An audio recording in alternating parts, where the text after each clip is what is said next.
Next is from Mandy Baxter. Hi, Mandy. She asked, if you could read only one book for the rest of your life, what would it be?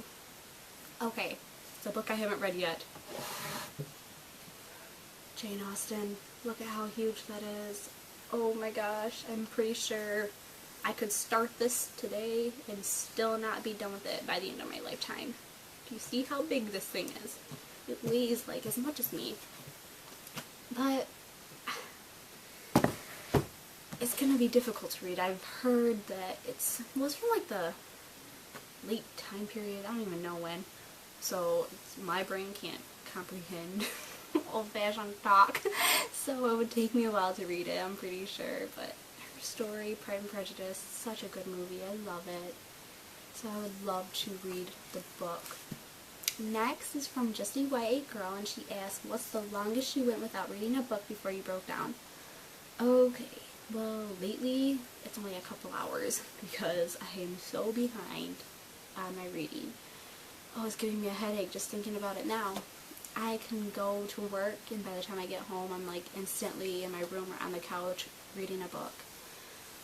But the longest I went before was probably like a year. Honestly, when I was younger, like I'd say 8 or 9, I thought I was too cool for reading. What a joke. And that kind of backfired in my face. I like went like a full year without reading, and then all of a sudden, bam, bam, bam, just like read one book after another, and that's where it's gotten me today.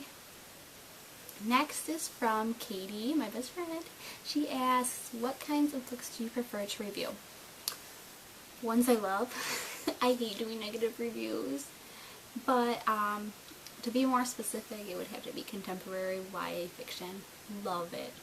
It's just something about those books really get to me. I can relate to the characters, and the things that the characters go through I either have dealt with in my life, or I can understand and I can feel what they're going through. And lately I've had such good luck with the contemporary books, and they are the ones that when I go to write my review, I can just write all positive things about it, and it's easy. It's easy when you really love a book to review it, in my opinion. So that's what I'd choose. Barbara asked, would you ever let your little brother guest review? Heck no. Oh my gosh, they're like little devil spawns running around. They're so irritating. I love them, but oh, they would never be able to do a guest book review or anything. Andrew's 16. He'd probably punch me in the face if I asked him to do a book review or a blog, anything.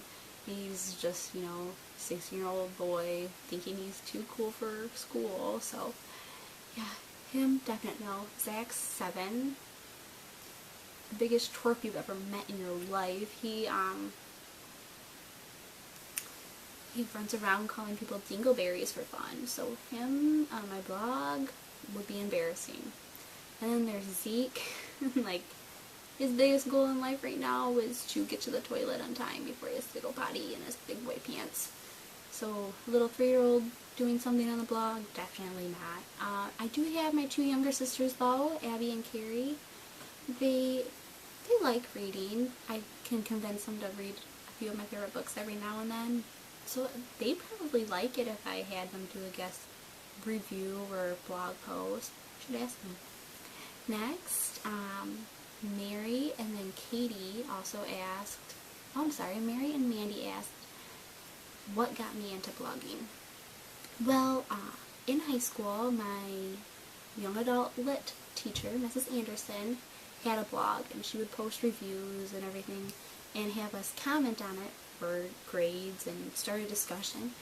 And so I always knew about her blog. But then, after I graduated, I was stuck at home with a dislocated kneecap and completely bored out of my mind. And so I decided to look her blog up, and that got me inspired, and I decided to do my own. At first it was just, I talked about dumb stuff, like what I was doing that day, or what food I was eating, or I can't even believe those words actually came out of my typing fingers. But yeah, so pure boredom, really was what got me into blogging, what got me into book reviewing. I don't even know. It's probably running out of stuff to talk about, so I decided, you know, what do I talk about why I like this book? It kind of worked out for me. I really like it now. And then, last but not least for today is from Mandy and gosh dang it, Mary and Katie. How has blogging affected my life? It's affected me in the best way possible. I couldn't ask for a better hobby to do. This has just been, I can't believe I didn't come up with it or think of it or start it sooner, because it's so me. I just love meeting people, meeting being a loose term, online, and talking about books, what makes us happy, and so amazing. So many amazing experiences. I can't even begin to describe how wonderful it's been. Honestly, I've been blessed, that's for sure. I love it. Love it, love it, love it. So that is it for day 1. Thanks for stopping by. Don't forget to come back tomorrow for more questions. Maybe I can ramble a little less next time. Who knows? Thanks, bye.